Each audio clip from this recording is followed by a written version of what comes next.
Silvano Trotta fait des annonces souvent fracassantes dans ses vidéos, à tel point qu'on a parfois peine à le croire. Mais heureusement, tout est vérifiable, paraît-il, car tout ce qu'il avance serait prouvé dans les liens qu'il met en descriptif de ses vidéos. Dans sa communauté d'ailleurs, il est réputé pour ça. Et en fait, je ne sais pas si vous connaissez donc Silvano Trotta. J'en parle ces derniers temps et moi j'aime beaucoup. Il a des vraies preuves, il a des références, il met toutes ses références en dessous des vidéos. Silvano Trotta, par voie de cause à effet, un petit peu comme nous tous, est devenu un lanceur d'alerte. Sa particularité, c'est qu'il source tout ce qu'il dit, c'est-à-dire que lorsqu'il annonce un fait, il montre sa source. Et lui-même entretient cette réputation. Pour ceux que cela intéresse, je vous mets dans les liens. Je vous mets toutes mes sources dans les liens de la description YouTube comme à mon habitude. Et comme d'habitude, je vous mets tous les liens, parce que je source tout ce que je dis dans le descriptif de l'émission. Et oui, on est devant un client sérieux. Alors, on va aller voir ça tout de suite. Et je vous propose d'ouvrir les premiers liens de la vidéo que j'ai précédemment débunké, la vérité cachée de la Lune. En plus, c'est bien fait, ils sont dans l'ordre chronologique. Mais avant de rappeler le contexte dans lequel ces liens sont proposés, on va écouter Silvano Trotta nous rappeler une chose à laquelle, manifestement, il tient beaucoup. Mais comme à mon habitude, on ne va pas plonger en pleine théorie de la conspiration, mais plutôt dans un rétablissement de la vérité en se basant, comme à mon habitude, sur des sources fiables que je vous mettrai dans le descriptif de la vidéo pour ceux qui veulent approfondir certains sujets.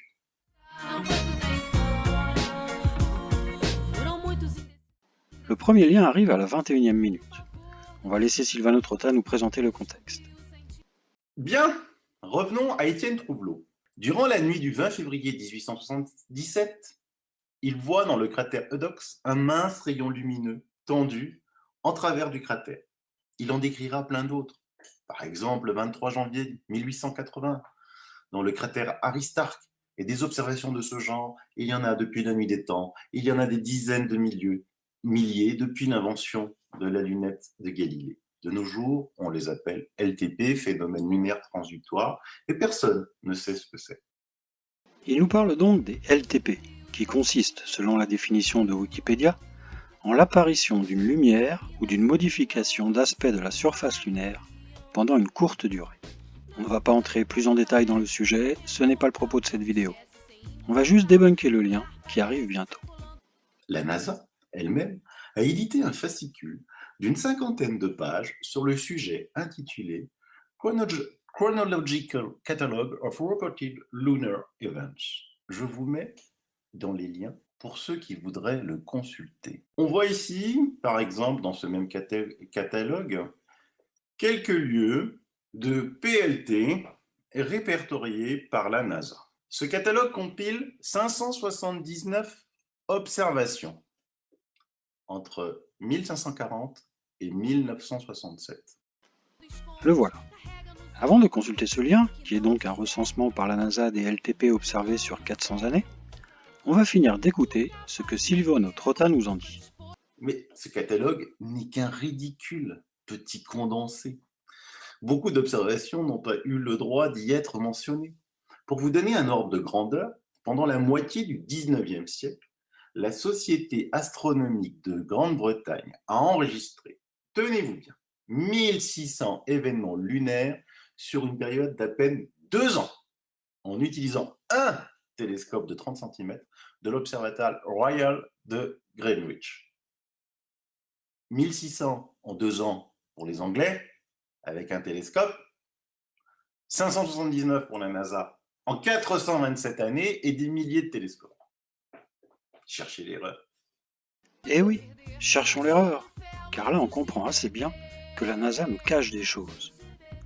L'idéal, à mon avis, serait de comparer les deux catalogues, et ainsi débusquer les LTP que ne mentionne pas la NASA. Et on verra bien ce qui se cache derrière. On a le catalogue de la NASA. Là, ce sont tous les liens qui viendront plus tard dans la vidéo. Et ah mince, pas de catalogue de la Société astronomique de Grande-Bretagne. C'est ennuyeux ça. Avec un seul rapport, ça va être difficile de pointer les différences. Ça me rappelle quelque chose. Première question. Vous êtes prêts? Quelle est la différence entre un pigeon? Bon, ouvrons le lien de la NASA. Très rapidement, on va comprendre qu'il est inutile de disposer des deux rapports.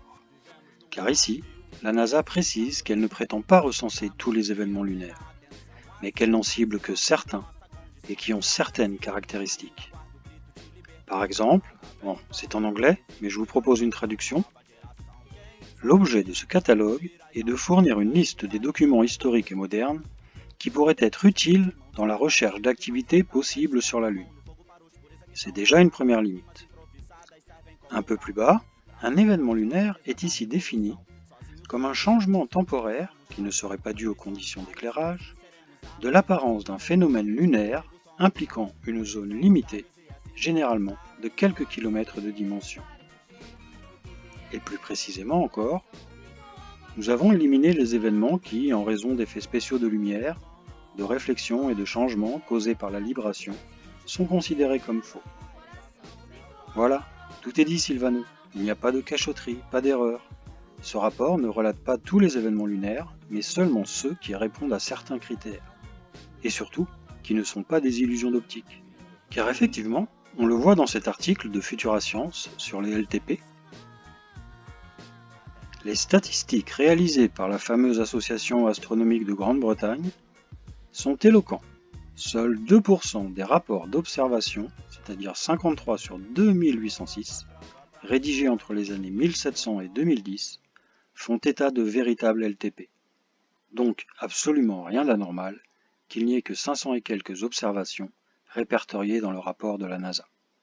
Il suffisait de le lire pour comprendre.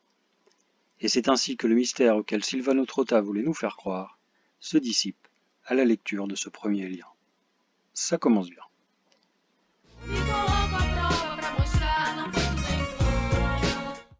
Voyons le suivant.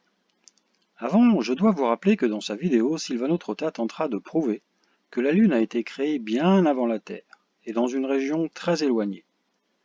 Pour cela, il va notamment s'appuyer sur les données géologiques de la Lune, qui selon lui sont très différentes de celles de la Terre, et sur l'âge des roches, plus vieilles sur la Lune que sur la Terre.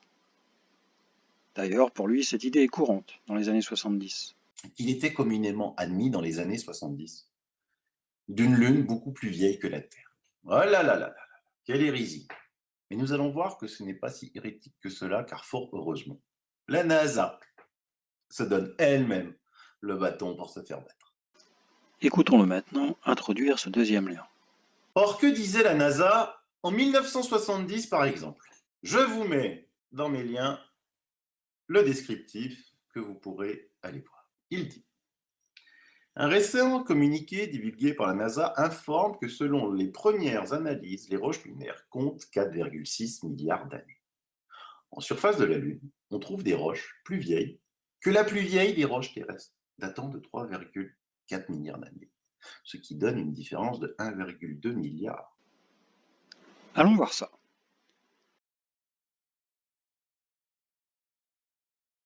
Et c'est vrai! Un récent communiqué, divulgué par la NASA, informe que selon les premières analyses, les roches lunaires comptent 4,5 milliards d'années. En surface, la Lune serait donc plus ancienne que les roches terrestres.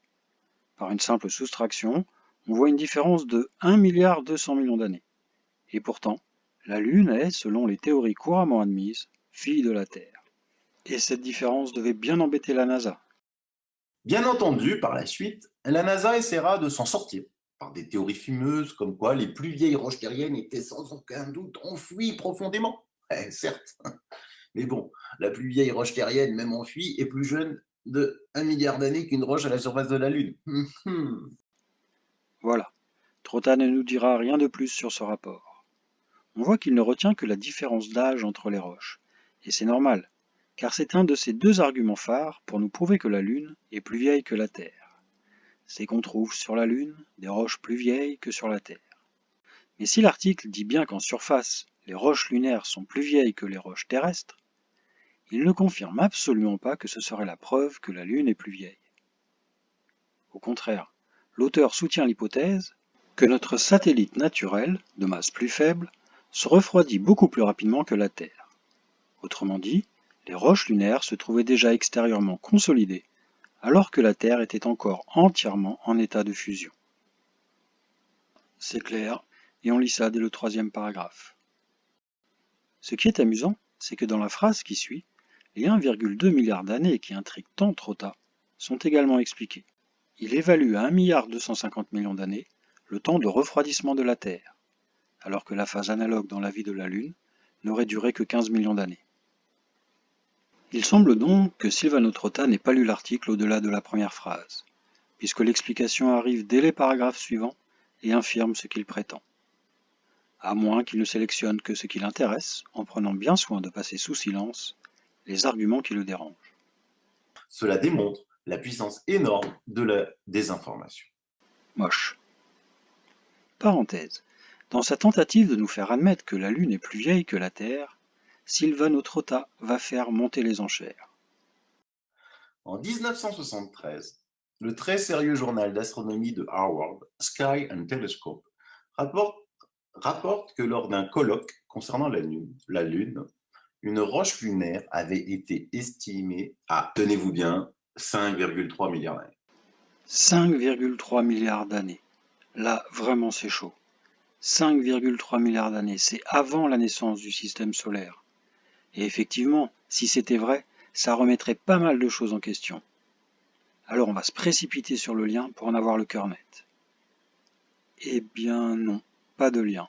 Il devrait être là, car celui-ci viendra plus tard. Rien. Vraiment dommage. Et ça commence à être fâcheux pour quelqu'un qui affirme sourcer tout ce qu'il dit. Allez Silvano, on te donne encore une chance.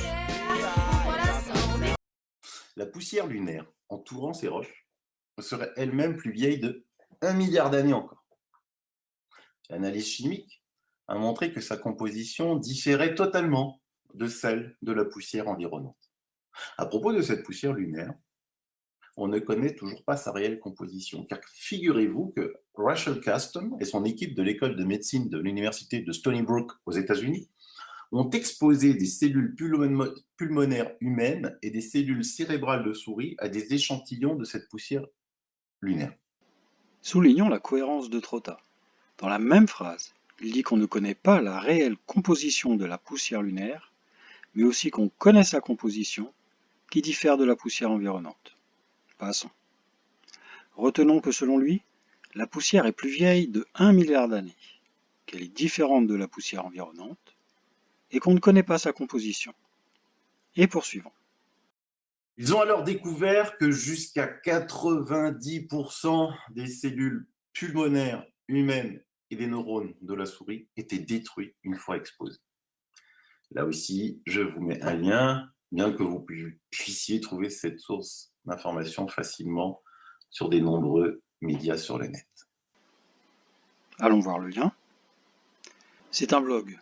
Bon, question présentation et lisibilité, c'est pas top. C'est pas grave, il y a la source à la fin, et j'ai vérifié, c'est un simple copier-coller de cet article.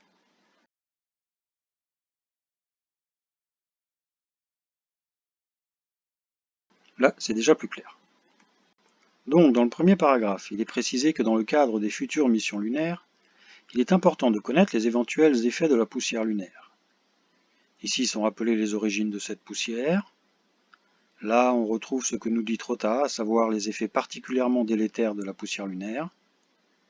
Puis l'article conclut qu'il faudra trouver des solutions pour s'en prémunir. Et c'est tout.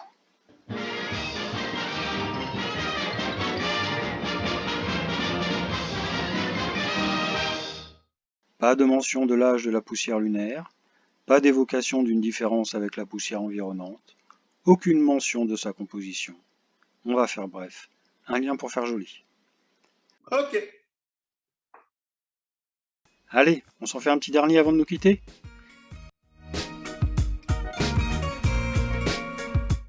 Et ça tombe bien, c'est le meilleur. Pour vous prouver ce que je vous dis en matière d'information, je vous mets aussi un article paru sur 2 pages dans l'énorme New York Times Magazine, le 16 avril 1972, intitulé « The Moon is more of a mystery than ever ». La Lune est plus mystérieuse que jamais, écrit par Earl Hoover. Mais alors là, c'est fabuleux à lire. On se rend compte qu'ils sont totalement perdus. Et en gros, la conclusion est que les différences sont si énormes entre la Terre et la Lune qu'elles n'ont pu se former que loin l'une de l'autre et dans des circonstances totalement différentes. Trotta ne nous dira rien de plus de cet article de 1972 qui doit prouver tout ce qu'il dit. On l'ouvre. Comme vous le voyez, c'est assez long. En anglais, on ne va bien sûr pas le détailler. On va simplement aller à la conclusion que Silvano Trotta nous a résumée. Ici, je traduis. Rien n'est réglé sur la Lune. Les scientifiques n'ont pas assez de données pour déterminer si la Lune s'est formée ailleurs dans le système solaire. Tu disais quoi, Silvano ? Et en gros, la conclusion est que les différences sont si énormes entre la Terre et la Lune qu'elles n'ont pu se former que loin l'une de l'autre. Là, Silvano Trotta lit carrément le contraire de ce qui est écrit dans son livre. Tranquille. Dernière remarque assez cocasse. Au début de cette vidéo, Silvano Trotta nous rappelle que dans des précédentes vidéos, il a montré que les missions Apollo étaient des fake news. Nous avons vu dans les 2 émissions précédentes que les missions Apollo étaient sans aucun doute tournées en studio de cinéma.